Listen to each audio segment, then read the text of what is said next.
Welcome back to Zymol's Ugly Dog Studio. Get ready to meet Joey Ariema, composer, songwriter, musician from Nashville. Hi everybody, this is Chuck Bennett. Welcome to our Ugly Dog Studio. This is going to be an interesting session that we're going to have today. We've got Joey Ariema, a wonderful guitar player from Nashville. And Joey is not only a guitar player, Joey writes music, Joey's producing music. I guess you'd have to say Joey is music. And we're happy to have Joey here in the studio. This is going to be one of many interviews we're going to be doing. And Joey is our first, and we're going to keep going. So Joey, how are you? How's everything doing? Good, how are you, Chuck? Great. Everything's great. Yeah, if you can, tell me just a little bit about yourself, a little bit of your background, where you're from originally, and why are you in Nashville? I started as a guitarist in Cleveland, Ohio. Picked the guitar up around 8 years old-ish. There's videos of me holding one when I was like 1, but... The way you looked, that has about 2-3 years ago? Huh? Come on. Yeah. But I picked the guitar up around 8 and got like serious about the instrument around like 10 or 12, as weird as that sounds. I don't know how serious you can be at 12, but I wanted to make it a job at 12. And I've spent the last, 12 years honing my craft, and it led me into music production and like falling in love with songwriting. I realized why am I so in love with all these guitar players and all the all these tunes and stuff? And I realized it's all about the melody and all about the hooks and everything. So that's how I got into production. That's great. Mm-hmm. I hear that this is a bit of a struggle though. When you're gonna the struggle is real. It's real, huh? Yeah. I moved to Nashville a few months ago, and with the help of some great friends in the industry who I've met along the way, as well as bands I've toured with and everything, I've been able to make some waves and just keep going and keeping my head down and grinding it out, Any particular genre of music that really gets you excited? I love the country music scene there. Obviously, the whole industry is in Nashville, but it's really country, rock, pop. I'm a rock boy, though, from Cleveland, so, rock is where my heart is. But, okay, so you got to answer me a question. It's Joey Ariema, right? So, Ariemma. Yeah, well, when somebody meets you and say, oh, hey, this is Joey, I mean, aren't they going to think like you're from New York? A lot of people, everyone thinks I'm either from Jersey or New York, yeah. But I'm from Cleveland. I'm 100% Italian, so that probably that's maybe where they get it from, or, Do you cook as well? Yes. You cook Italian food? Yes, I love to cook. Girls, did you hear that? He cooks Italian food. So that's not bad. He's cute and he cooks Italian food, plays guitars, writes songs.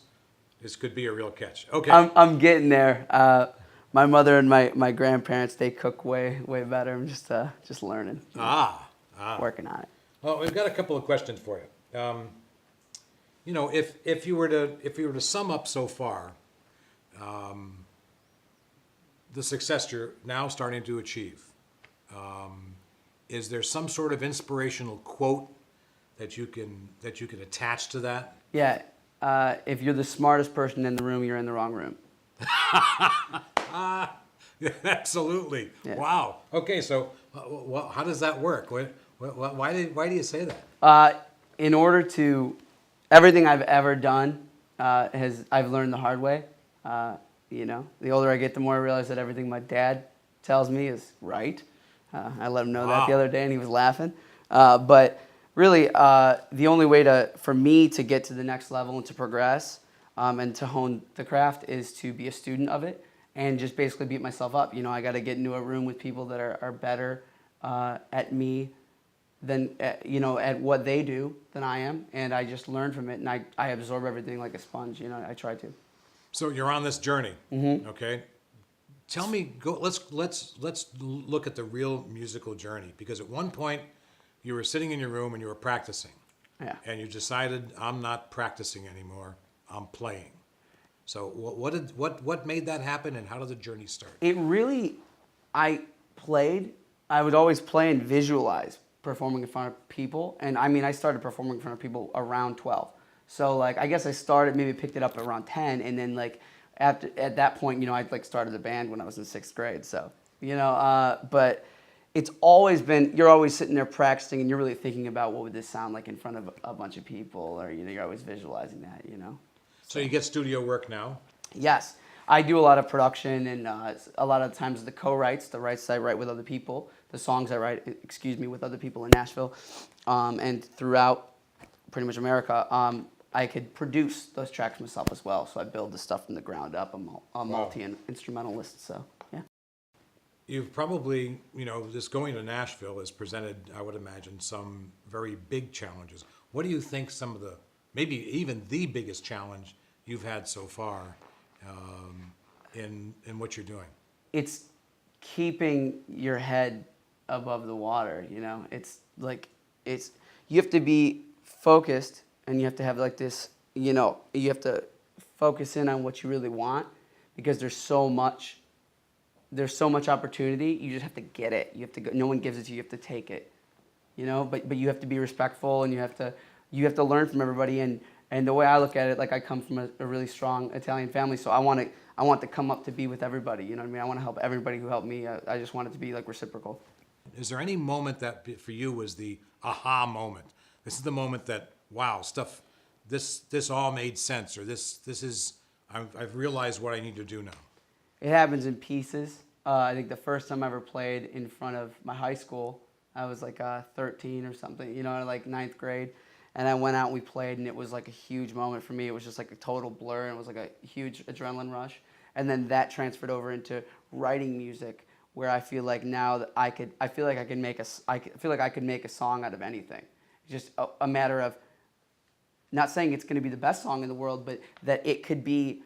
You could, if you, like I said, if you focus in on the vision of whatever you want, you have a way of manipulating the environment. You know what I mean? There is a song in anything, you know. And it's just, I learned just piece by piece, day by day. So did that happen? So living in Nashville. So you're okay. So your aha moment wasn't school, or was it school? I didn't have a lot of aha moments actually in school, but in high school or anything like that. But playing out was a big thing for me the first time we really performed out, that I would consider. And then several points along the way, touring with this band Lansdowne that I'm in as well. That was a big thing, where it goes, you know what, I really want to do this. You know, I want to stick with this. You know, It's something you want to do. I am it. I can't. I don't have a choice. Like, I really don't. Right. I'm not doing anything else. I won't. Okay, tell me about, because this was where we start getting into some of the history here. What was your first guitar? My first guitar was probably a 1998 Ibanez RG220B, which is a Korean Ibanez guitar that my parents got me for Christmas. It was like 9 or 10, I'm not sure, but that was my first actual guitar, and that guitar has nothing on it stock anymore, and I don't really. You still have it? Oh yeah, my dad scared me into selling anything. He's had a bunch of awesome instruments that would have been worth tons today, and I don't sell guitars, no. Oh my gosh! I'd give it to a friend before. I would, not that guitar, but I would give my instruments away, as opposed to selling it. Yeah, no. Wow. Yeah. So you really don't have any seller's remorse, because you've never sold off an instrument that you said, well, I should have hung on to. I sold a couple guitars. But I didn't, Dad, here's this. I didn't feel it though, and it was a double of another guitar, so I had two of them already. So I sold one of them. All right, but there's no remorse about it. No. You're not saying, oh, I wish I hadn't sold that, huh? No, like, I guess the instrument's got to speak to you. If it doesn't speak to you, it's just a piece of wood. I got you. Yeah. Tell us about some current projects you got going on. I've basically been working on my solo career, articulating what I want my vision to be. I've been writing songs all that run the gamut, basically, from rock, pop, country. It's kind of a pop country thing, but it's very, very much in the pop world. Another project I'm working on, I basically have my solo career, I have my writing career, and my production career, and I want them all to work together, because all the guys I look up to are guys who do all of it. Uh-huh. You know, Paul Worley, Jay Joyce, Dan Huff, Ryan Tedder, all of them. Yeah. Wow. Well, you know, in this this career path that you're on, and the music that you've selected, the genre of music that you've selected. Is there any particular type of guitars you like? Are you an acoustic guy, a solid body, semi-acoustic? You know, do you like 12-string, 6-string? What's the preference? I started as mainly like a solid body humbucker guitar guy. So like one of my favorite guitars ever made is the PV Wolfgang, the original Van Halen Wolfgang. Just a special, nothing fancy, just a stock bass model. Incredible guitar. It's like a cutting board with a baseball bat on it. You can abuse it, you can beat it up. It's always gonna work. Oh no, we don't want to abuse instruments. But if you dropped it, the thing's gonna stay in tune. It's all good. But now I love the Fender Tele. I love this Warrior behind me. It's an incredible piece of gear. Warrior. I'm gonna move over and I'm gonna grab that Cool. guitar so you can take a look at it. This is kind of interesting stuff. Yeah, there's a lot of different instruments out there. This is, what's interesting about this instrument. It's funny you mentioned this one. This is one that Jay Dran over at Warrior built. This is the Isabella, and the finish on this guitar is actually one of our waxes. He didn't use any urethanes or anything like that on the guitar. It's kind of interesting, and he's a real bug on taking care of the wood. Making sure it's in good shape, fretboards, everything else. Yeah, he's a total perfectionist. Yeah, which So you we like can relate this one. to. Yeah, I love this guitar. You do. Yeah, it's unbelievable. Yeah. It breathes, and the finish that we used, the Zymol finish we used and everything, or that he used when building the guitar, is really cool just because it's like, it feels like a vintage instrument when you pick it up. You know what I mean? There's not a whole lot of it. The guitar kind of plays itself. Yeah, I bet you you'd like to play that in a studio, huh? Yes, I would. And play it out and play it on. Yeah, I would play it out. I would want to be very careful with it because it's so gorgeous. But Well, you better be because you're taking it home with you. oh yeah, I don't believe that. Yeah, But well, you are. no, That's your guitar, Joey. man, come on. It is your guitar. You're too sweet. That is the case is over here on the other side of the studio. And, yeah, and but that's your guitar. You're taking it home. That's why I told you when you flew out, don't bring a guitar with you. dude, I got plenty. I can't. I'm gonna cry on camera now. So I won't. I can't believe that. That is your guitar. Yeah, and JD's very happy about you getting this guitar, and I'm very happy about you getting this guitar. And I know it's going to go to a good home, and someone's going to love it and take care of it, and it's going to make some really great music, right? But if you use anything like furniture polish on it, you're in more trouble than you know what to do with, right? We'll hunt you down like a duck. I can't. I'm speechless. I love you. Thank you. Enjoy it. Thank you so much. Yeah, It's an honor. one of the things, and one of the reasons why we wanted you to have the guitar is because first you fell in love with it. It's a wonderful instrument. And secondly, you know a lot about our products, and you know a lot that we're trying to achieve. And I'm not going to try and make this a commercial because I don't want it to be. But, our biggest challenge is Joey is trying to get people to even think about taking care of their musical instruments. And that's tough for us because it actually chokes me up a little bit when I think about the fact that I'm having a hard time convincing someone that furniture polish is not what you ought to be using. You ought to be using something that really cares about the wood. Well, first, just to get this out of the way, to say that you're choked up about that, I understand because I can't believe you just gave me this guitar while we're doing this. So I'm a bit choked up right now, and I very much appreciate it from the bottom of my heart. But with any instrument, with what you were talking about, with any instrument, it's important if you love it, you got to take care of it. And just like there's the easy way, or there's the way that can actually achieve results and like take care of something. I think with anything in life, you know what I mean. It's not just like with an instrument, but like with anything, you know what I mean. But I would rather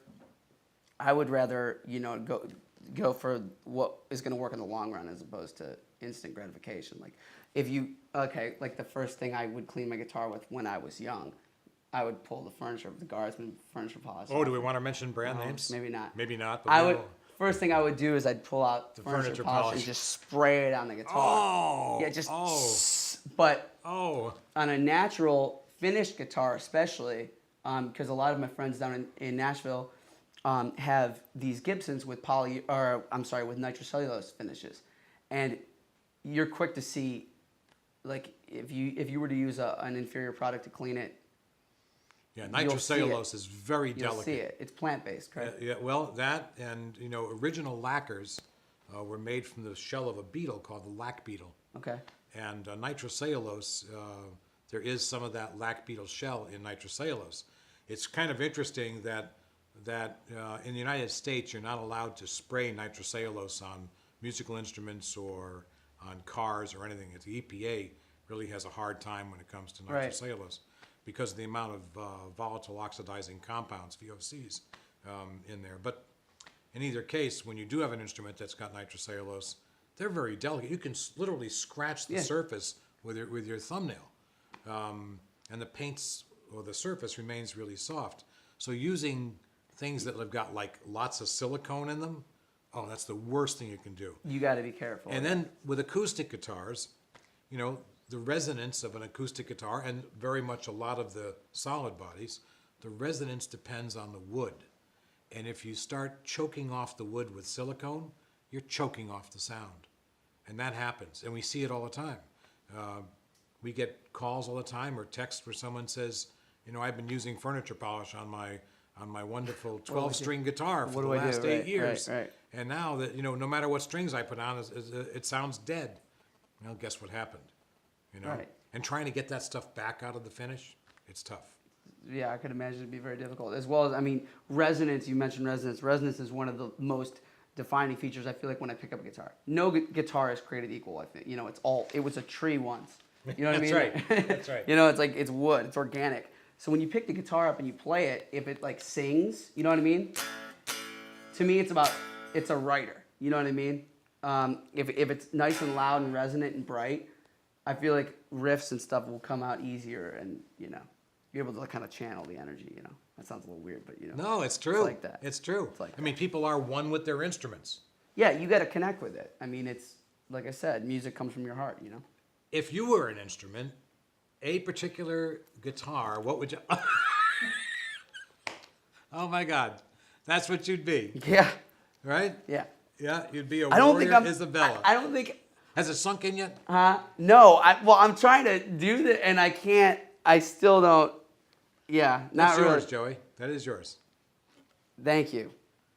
That is yours. I actually talked to JD after you played it. I said to JD, I got to have that guitar. I noticed that when excuse me.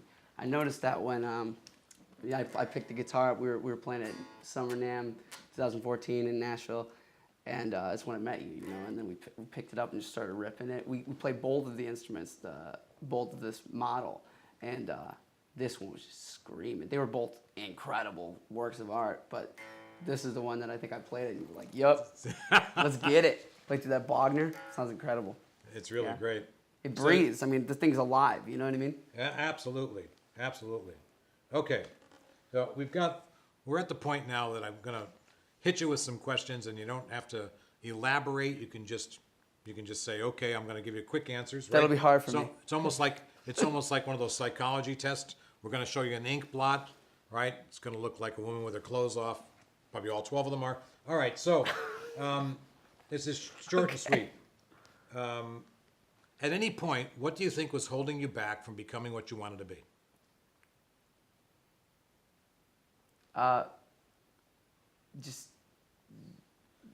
Fear will hold you back. Okay, that's a good answer. What's the best music or music business advice you could give someone? Listen. Wow, that's important. What's one of your personal habits that really moves your life along, helps you achieve what you want to achieve?